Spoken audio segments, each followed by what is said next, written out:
1549, Michel de Nostradamus, a French doctor, began to write 1,000 prophecies designed to foretell the entire future history of mankind. Was this man a true prophet, whose visions lay bare the major historical events of the last 500 years? If he was, should we be afraid of what he wrote about our future?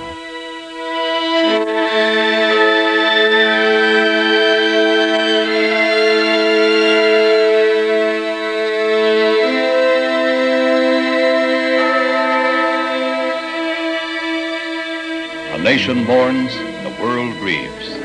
The man who became 35th president less than 3 years ago is dead.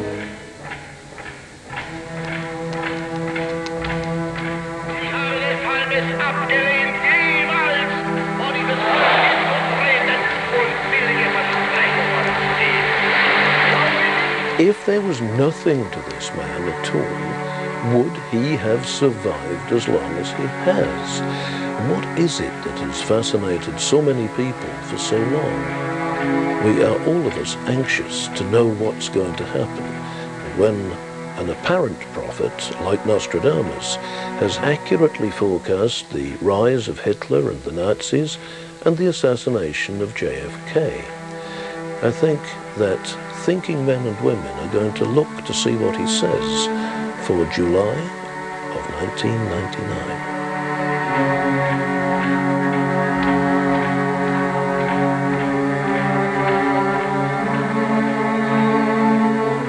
In the year 1999 and 7 months, from the sky will come the great king of terror. He will bring to life the great king of the Mongols. Before and after, war reigns supreme. All his prophecies are now about to culminate in the grand prophecy of this year. He was anticipating a grand conflict, a very bloody sacrifice would take place on the fields of Europe, and that date was given as July of this year. All his prophecies, I feel, add up to this date being the very climax of history.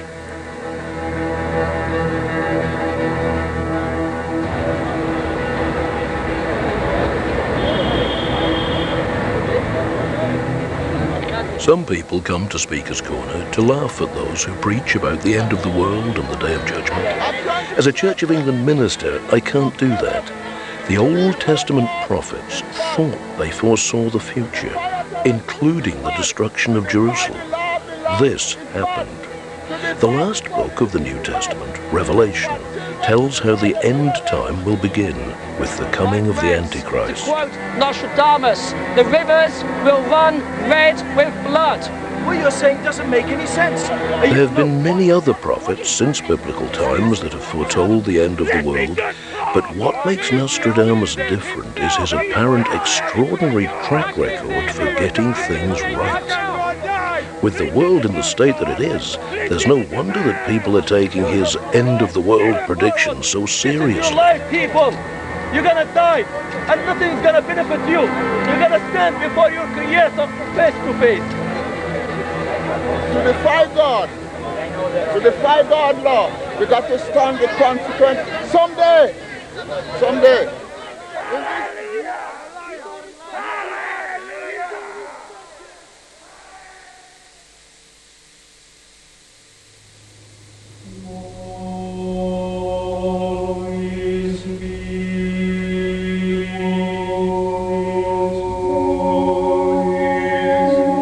I'm starting my journey to find the real Nostradamus by travelling to the south of France, to the town in Provence where Nostradamus wrote his prophecies. The more I think about the man, the more intrigued I become. Other great prophets through history seem to have made only general predictions about the people and the times they were living in. Nostradamus is the only one to make predictions that stretch across centuries.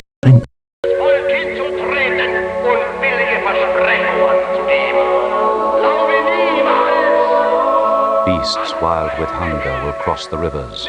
The greater part of the battlefield will be against Hitler. He will drag the leader in a cage of iron when the child of Germany observes no law.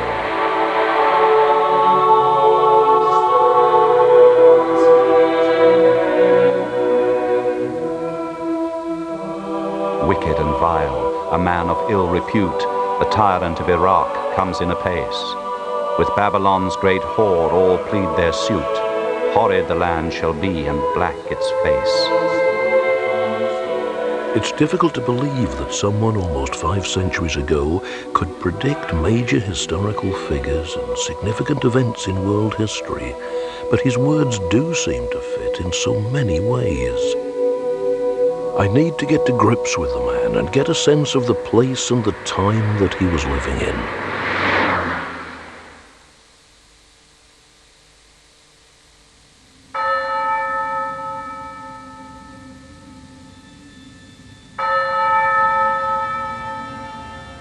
People at the time were convinced they were living at the end of the world. Not only were they entering the Little Ice Age, weather was awful, people were dying of starvation and plague and poverty and war, enormous wars going on. The Protestants were fighting the Catholics. There were thousands of German horsemen being invited in who were ravaging the east of France. So you had the 4 horsemen of the apocalypse, basically. And as far as the Catholics were concerned, you had Calvin sitting there in Geneva. He was the Antichrist. So here was the end of the world. Naturally, they wanted to know what's going to happen next.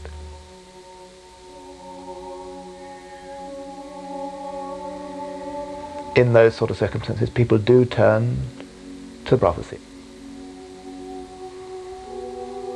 It's happening now in Japan. Almost anything gets believed when things are threatening.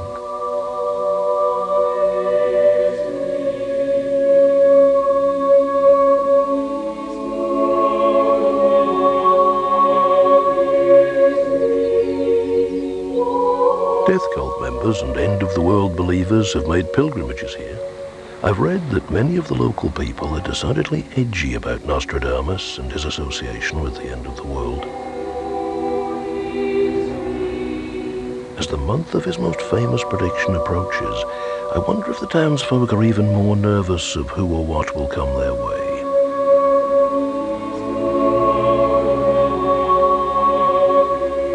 This is a very nice hotel. I'm glad I've come to stay with you. Oh, thanks. You are here for business, for pleasure? I'm here for business.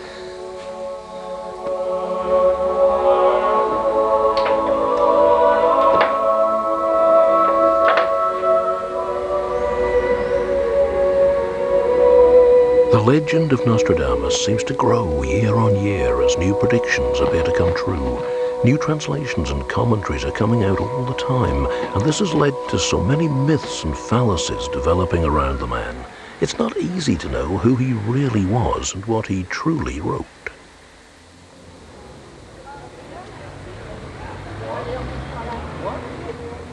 It looks like Nostradamus has put the town on the map.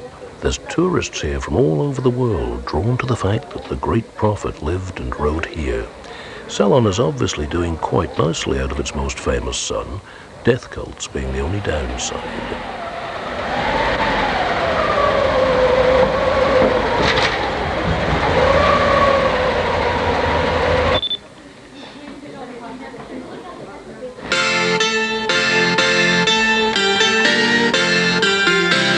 Welcome to the House of Nostradamus.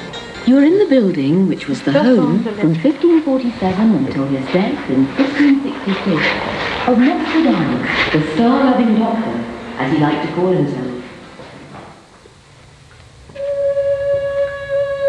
Michel de Nostradamus was basically a doctor. His early training was as a doctor. In fact, he acted as an apothecary before that, a chemist, if you like. He trained as a doctor at Montpellier and specialized in the plague, which was quite a brave thing to do. It suggests he was somebody who had the courage to go into the dark things and then out the other side, so to speak.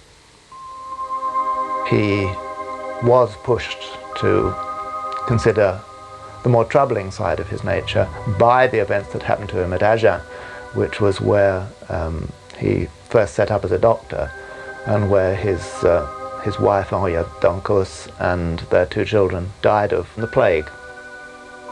So there were quite a lot of circumstances which may have led him to a sort of crisis at about that time. And he then goes off wandering, disappears. We don't know where he went. He said he wanders through various countries and lands.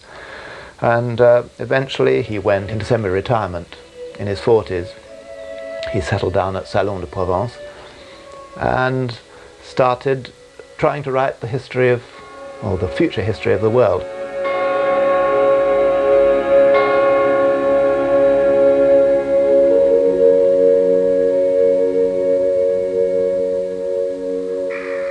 What was it that drove Nostradamus into the wilderness?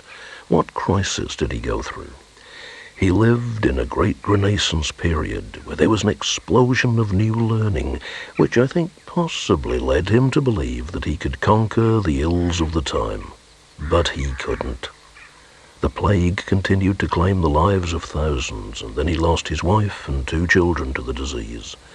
The impact must have been devastating. I can understand why he might have questioned his faith in traditional science and religion and started to look for answers elsewhere, in astrology and the occult. As Nostradamus moved into the darker areas of learning, he was viewed by the people of Salon with fear and suspicion. It was a time when the Inquisition was still in force, and there was a real possibility of being burnt at the stake. But Nostradamus came under the protection of the Queen of France, Catherine de' Medici, who was fascinated with the occult. The Queen's husband, King Henry II, was then tragically killed in a jousting accident. Nostradamus was thought to have predicted his terrible death with frightening accuracy. The younger lion shall surmount the old, on martial field in duel man to man. Twice challenged, thrice, eyes pierced in cage of gold, death shall come hard as only dying can. So his fame was sealed and his future secure. He devoted the rest of his days to prophecy. It was towards the end of his life, in his final book of predictions, that he wrote verse 72, the King of Terror. In this quatrain, Nostradamus revealed what would happen in the 7th month of 1999, this month. And it shall be in the month of October that some great upheaval shall occur. There shall be extreme changes and transformations of kingdoms, and it shall remain so for no more than 73 years and 7 months. Nostradamus describes how there'll be a huge transfer of power in October, which shall last for 73 years and 7 months. Now that sounds suspiciously like the Russian Revolution, and in fact 73 years and 7 months was precisely what it lasted, collapsing in the summer of 1991. And he says, and then people who had moved to the left thinking to free themselves will move to the right. Well, that seems to fit. And he says at the same time there will be somebody from the 50th degree of latitude who will renew the entire Catholic Church. And of course John Paul II, who had quite a role in this whole thing, came from Krakow, which is on the 50th degree of latitude. So I find that pretty impressive. He was normally very precise on his latitudes, and he seems to have hit the bullseye on that occasion.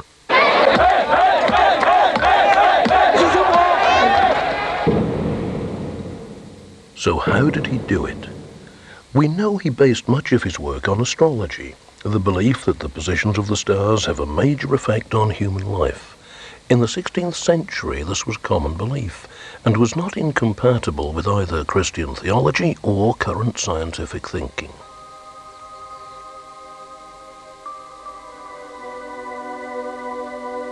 Astrology was part of daily life in Nostradamus's time. People used the language of it. They talked about people being jovial, that's Jupiter. They talked about them being mercurial, that's the planet Mercury. They saw people in astrological terms. An educated person would seek an astrologer's advice before making a business decision.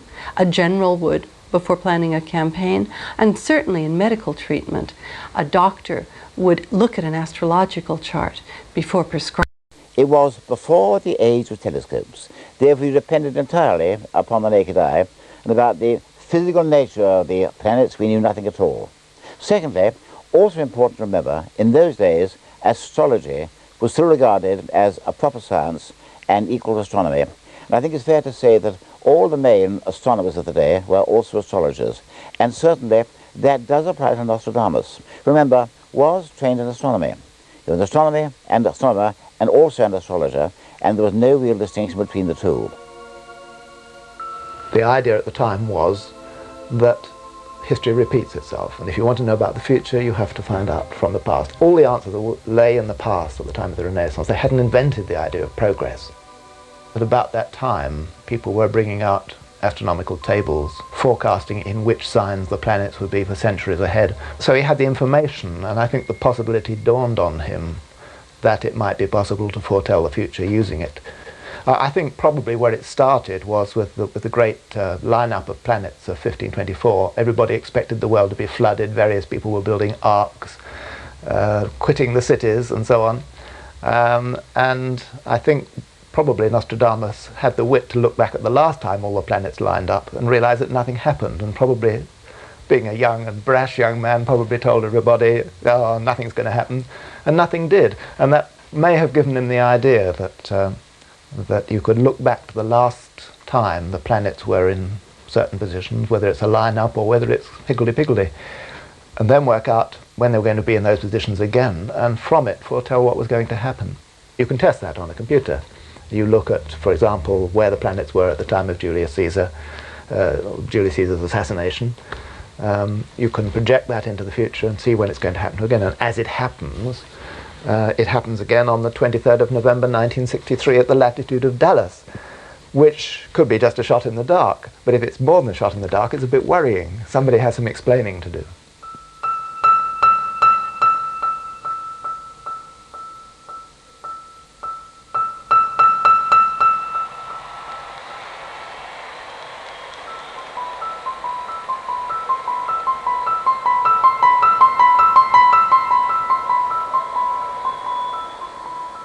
The ancient work shall its fulfilment meet, from roof shall ruin on the great one fall, an innocent charged of the deadly deed, in woods the culprit hid by misty pall.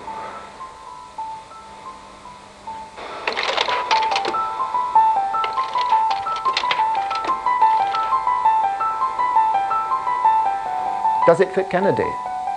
Was it from the roof? An innocent charged of the deadly deed? Well, that remains to be seen. Was the culprit hid by mist, or rather by drizzle, in woods? There had been a rain shower before, and there was the grassy knoll, but again, it remains to be seen.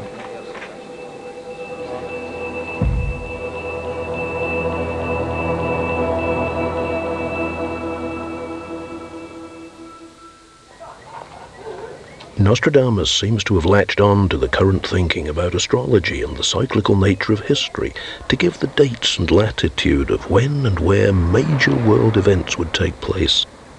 But if this was such a simple scientific method, then why weren't other great astrologers doing the same? I can imagine how astrology might be able to tell you that a similar event, like an assassination, may happen again, but I don't see how it could tell you the exact details. I think too much has been made of the astrological content of Nostradamus' prophecies, because I think we can find similarities to what Nostradamus did in people working now. And I think the similarities lie really in people who undertake automatic writing, people who believe they're psychic, people who believe they're inspired by God.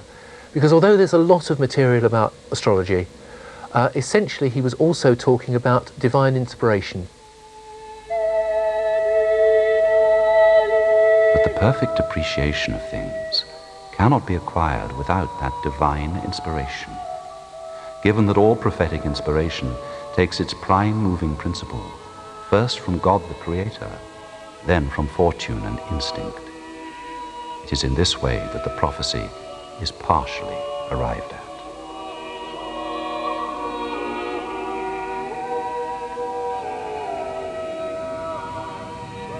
Nostradamus is known to have retired to a secret room in his house where he performed ancient rituals, putting himself into a trance-like state to free his mind from the burdens of the day.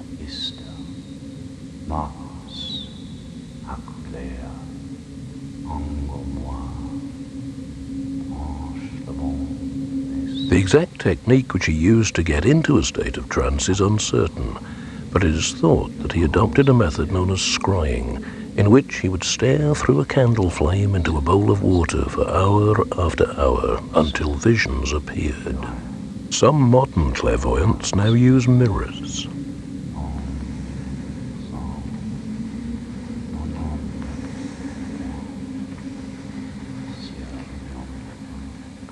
we'll see what there is in the mirror to be seen. When the mists clear off of it, there's usually some kind of picture that I can see. You might not necessarily see it yourself, but I can assure you I'll be able to see it. What I'm seeing isn't a very pleasant picture, actually. This is a hospital. People are being taken out of the hospital, not into it. It must have been hit with a bomb. And unfortunately there's a lot of young children. Let's take that picture away.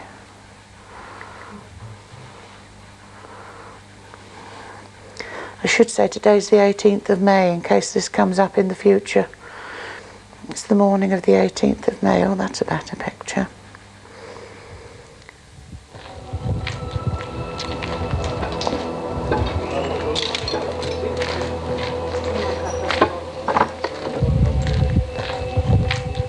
Two days later, a NATO bomb hit a hospital in Belgrade. As with all prophecy, it's difficult to know if this was coincidence or true foresight. Nostradamus used a lot of methods, actually. His prime method of prognostication was scrying. But I would think he had a good working knowledge of black magic. He was an astrologer. So in order to learn black magic, you have to learn white magic first. You go through all the different forms of ritual, all the festivals, all the different ways of using herbs. All of this comes under white magic. And having become what they call an adept at white magic, you can then move on and learn black magic, which involves putting certain protections in place in order that whatever it is you're doing doesn't rebound back onto you.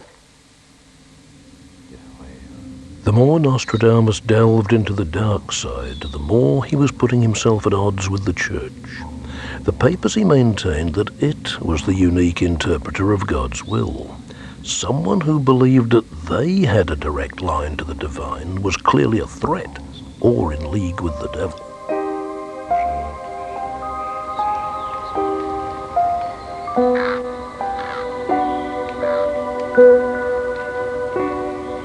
Occult is one of those buzzwords that causes a lot of fear in people not in the know. They imagine all kinds of cavalcades of perversion. Cult really means hidden. It's nothing you should be afraid of.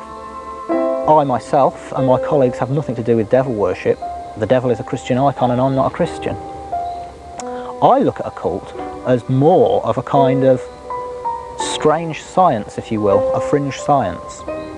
Nostradamus, because he was an occultist, is also looked on with dread.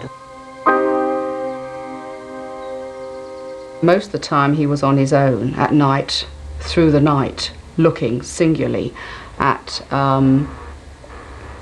water or the crystal, into a bright light that would reveal what mankind would get up to over the centuries.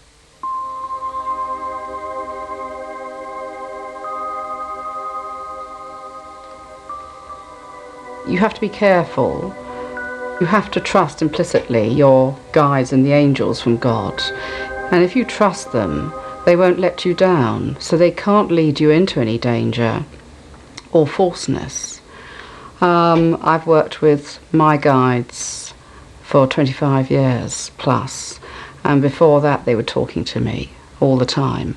So it's a way of life, and if you do it with the right state of mind, you've got nothing to fear.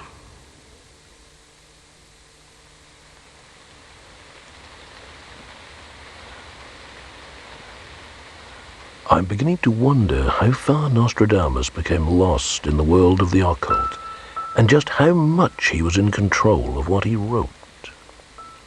What drove him to keep writing down his visions?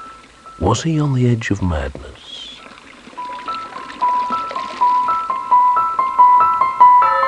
Was he afraid that the Inquisition was going to batter down his door at any moment?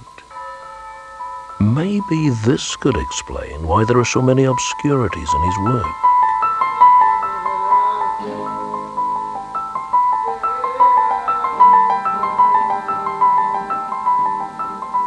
And because of this sort of obscurity, it's possible to interpret the quatrains to mean whatever you want them to. This has laid Nostradamus open to exploitation by those intent on using his reputation as a great prophet for their own ends.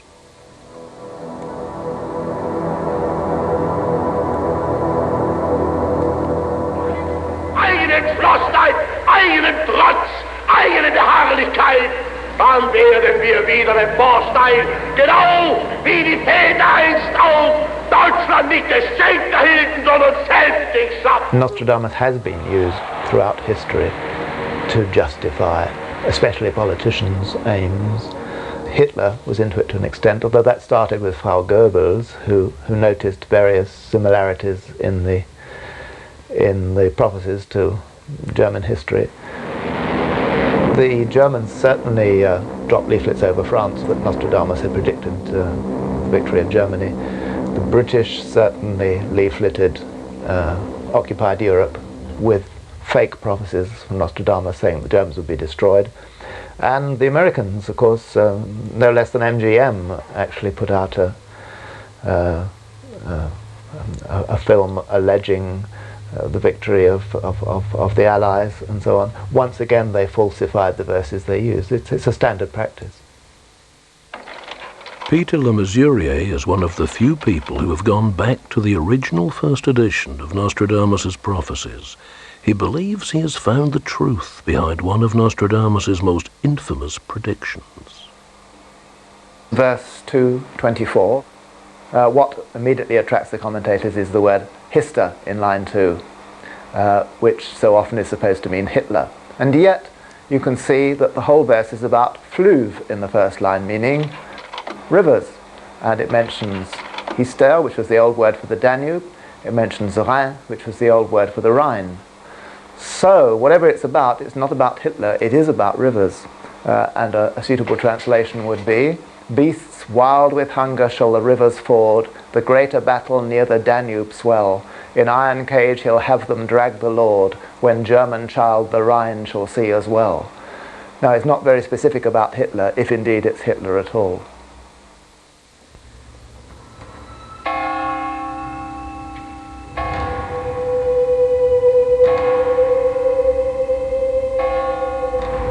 My time in France ends here in the church of Saint Laurent, where Nostradamus was finally laid to rest.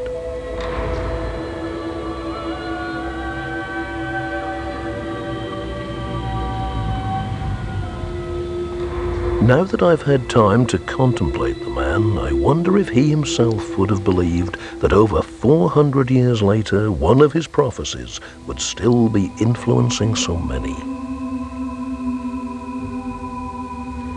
Requiescat in pace, in nomine Patri, et Filiis, et Spiritus Sanctus, Nostradamus. Amen. In his epitaph, his wife asks us not to begrudge him his rest. His bones may rest, but I don't think that his name ever will.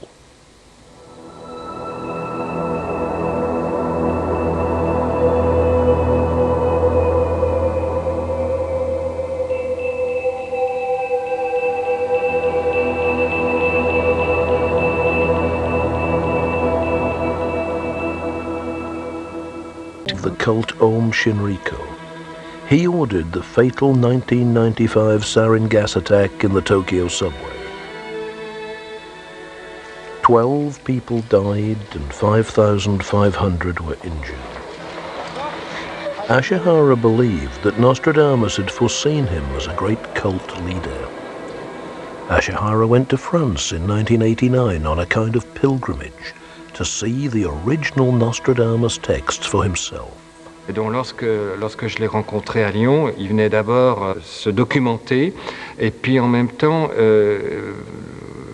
poser des questions pour savoir si Nostradamus l'avait prédit dans ses prophéties. J'ai eu un mal fou à expliquer que Nostradamus avait une connaissance du monde au XVIe siècle, en tout cas en 1555, plutôt plus que limitée, d'une part, et que deuxièmement, l'idée que j'ai du fonctionnement et de l'interprétation éventuelle des prophéties n'est pas du tout celle que Shoko Hazara voulait entendre. Et disons que pour faire simple et court, on s'est plutôt quitté plus ou moins fâché parce qu'il avait été déçu que je ne lui dise pas que Nostradamus avait prévu l'arrivée de Shoko Hazara et éventuellement que Shoko Hazara soit à l'origine de la fin du monde.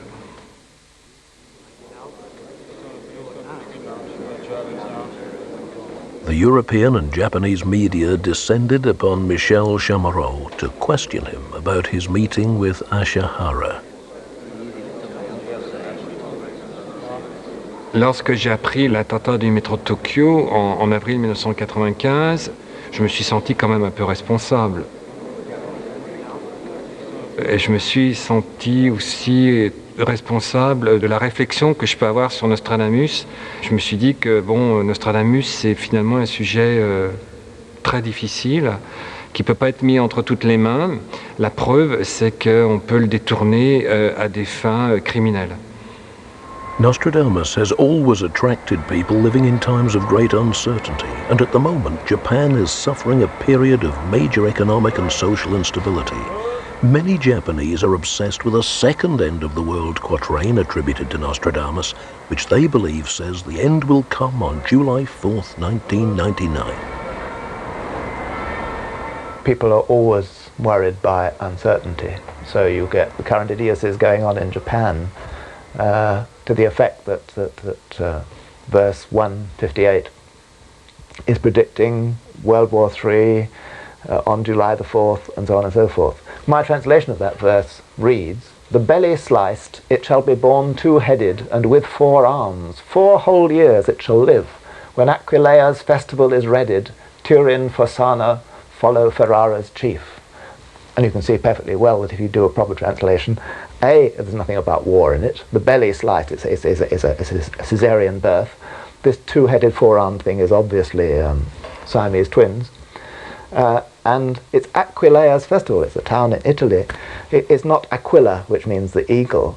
And it doesn't therefore mean that it's about the United States because the United States has the eagle as its emblem, because of course dozens of other places do. So it doesn't apply to July the 4th.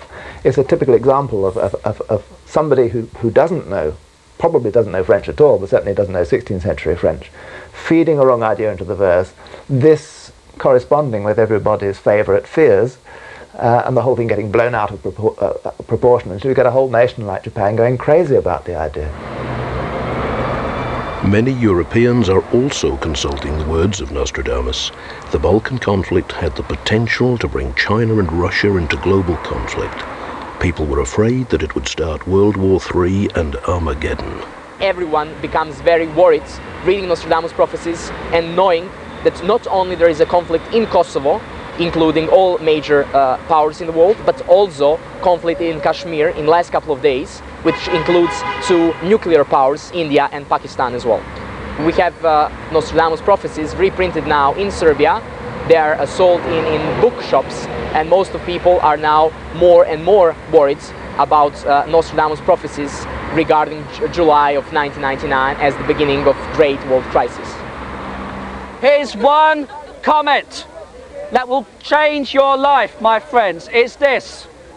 There are people in England trying to warn us of the message of Nostradamus and the coming of the King of Terror.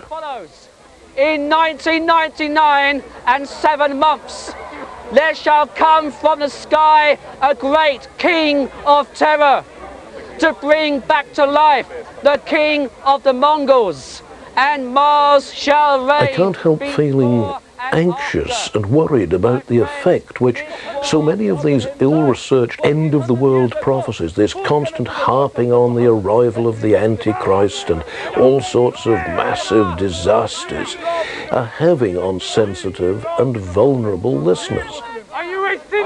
If the words of Nostradamus, or for that matter of the Bible or any other prophecy, are misunderstood, it can lead to tragedy, it can change people's lives for the worse. Since Nostradamus wrote his end-of-the-world prediction, 11 days have been added to the current calendar year, which some people have taken to mean that the end is coming on the 11th of August, the day of the solar eclipse. So I worked in the civil service for 35 years at the Department of Education.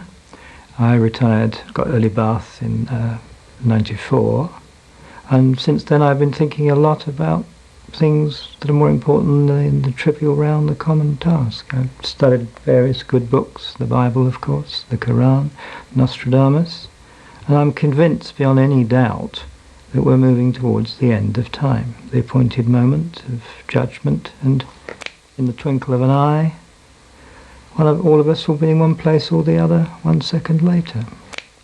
Just like that. And 1 moment later, everyone, from Adam to the children unborn even at this moment, will 1 second later be in one place or the other.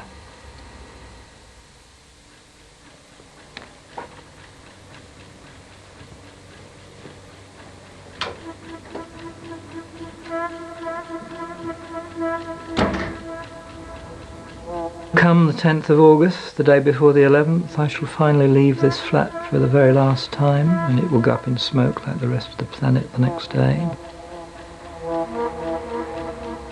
I shall go back to where I belong in Sussex, lock the door behind me, although I don't need to. The good Lord will protect the flat. I shall get the minibus to the station, the tube or the bus to Victoria, the train from Victoria to Lewes, and up to the hotel in Lewes, where I shall check in overnight and, virtually spend my last day where I started my first day 56 plus years ago. Await the appointed moment when our Maker will finally intervene and call his chosen in. Enjoy the games, boys, but some of them are never going to end.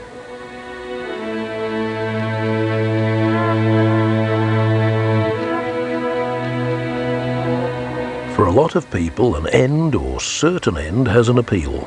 Traditionally, the end of the world has offered comfort as well as fear. It's offered release. It offers the resurrection of the dead and reuniting with loved ones. I think this still underpins why people want to believe in end-of-the-world prophecy.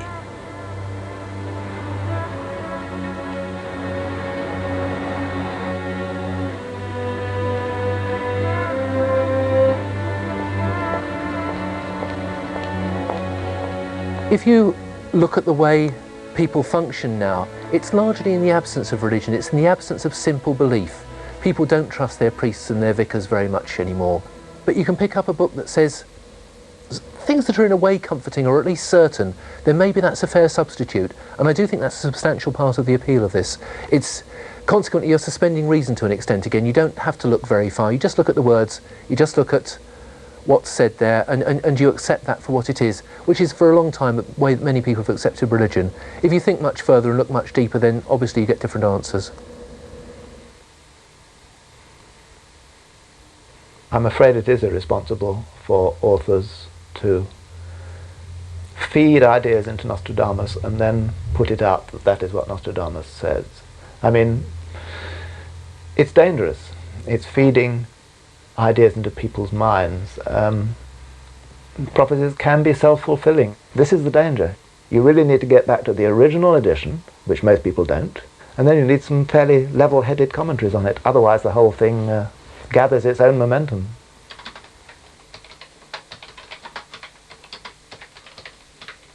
If you look at the internet, if you look at the huge number of sites that mention Nostradamus, that include material, it looks like people believe in what he said.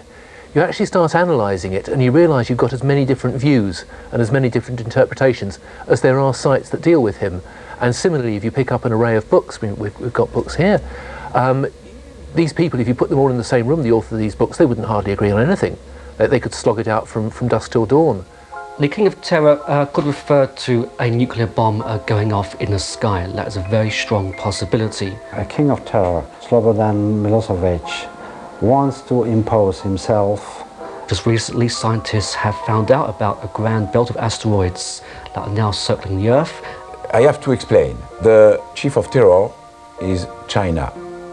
We see also the possibility of a rogue satellite such as Cassini crashing to Earth. Nostradamus predicted that a great king of terror would appear.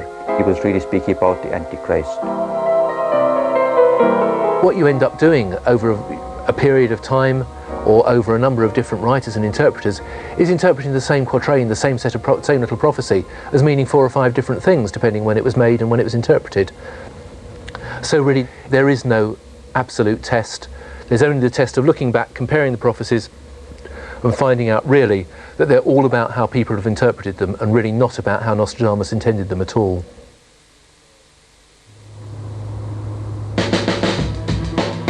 I have to explain.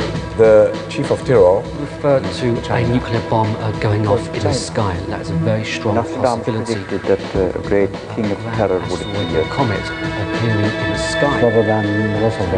War, rogue satellite such as Cassini. I've come across so many different interpretations of Nostradamus. I have to go back to the original 16th century French words, to Wales, where Peter Le Mesurier may have the definitive interpretation of the King of Terror.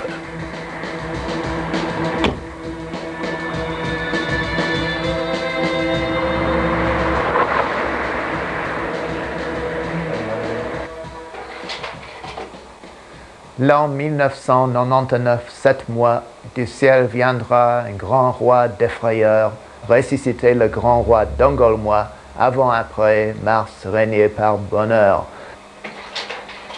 Right, Lionel, this is the famous verse, this is the nitty-gritty. It's 1072.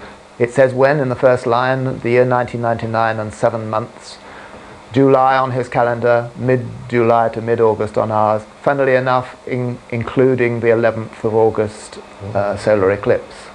Du ciel viendra un grand roi défrayeur. Now here it is, the great king défrayeur. Now the big thing is this grand roi défrayeur, because although this is the original 1568 edition, it wasn't very long before an apostrophe was being put in there.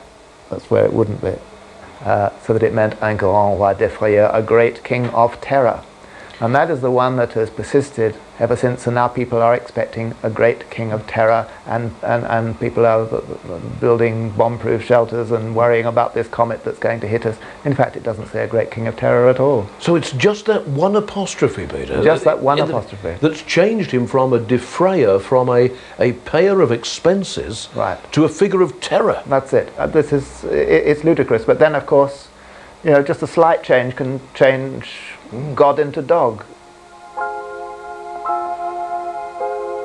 I really look forward to, particularly after July, or maybe the end of August to be on the safe side with the changing calendars, when we could be sure that no great king of terror has come from the sky.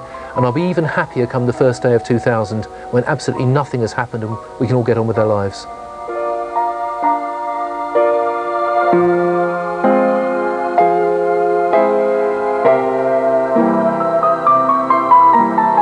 As far as the end of the world is concerned, there are various ideas as to when it might happen, but none of them actually based on Nostradamus, because he never mentioned the idea. That you could say 3797, since that's when his prophecies run out, and he says his prophecies are the history of the world, but there's nothing specific in that. Can we all sleep easy tonight, knowing that tomorrow is July the 4th? As far as Nostradamus is concerned, yes, of course you can. But, of course, there is no telling what is going to happen to any of us. And it's on that sort of imponderability that the whole attraction of Nostradamus depends.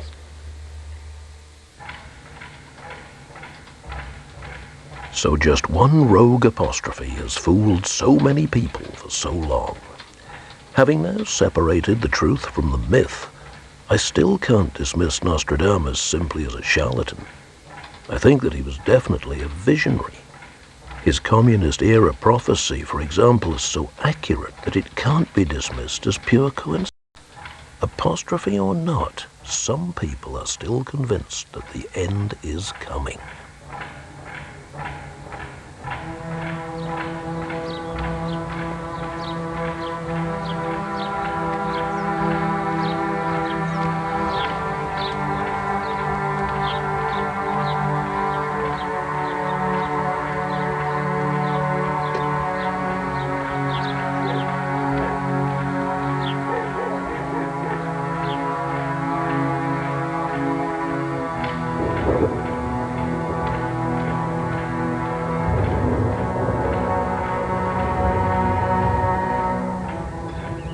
I'm coming back here to Lewes because I want to finish my days and be judged accordingly, as near as I can to when I entered the world at 5:20 on the 16th of September 1942 AD. Another Wednesday, but I'm not a Wednesday's child, and I'm certainly not full of woe. Quite the opposite.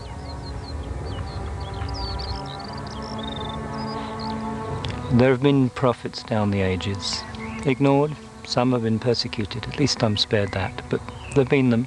Some in the Old Testament, Daniel, John the Baptist. Nostradamus was a prophet. I'm a prophet. I've been called by God to prepare for the end of time. All I've done is add the time to the true prophets before me. God bless you.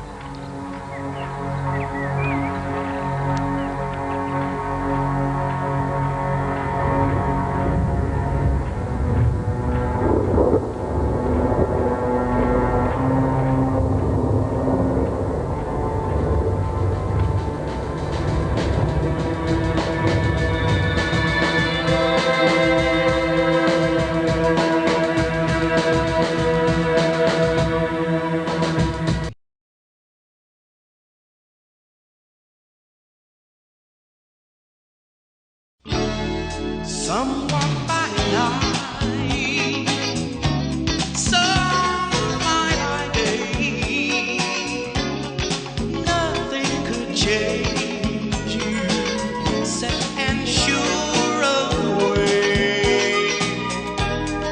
There is the sun and moon, they sing their own sweet tune. Watch them when dawn is due, sharing one space. We'll walk by night, babe. We'll fly by day, moonlighting strangers who just met on the way.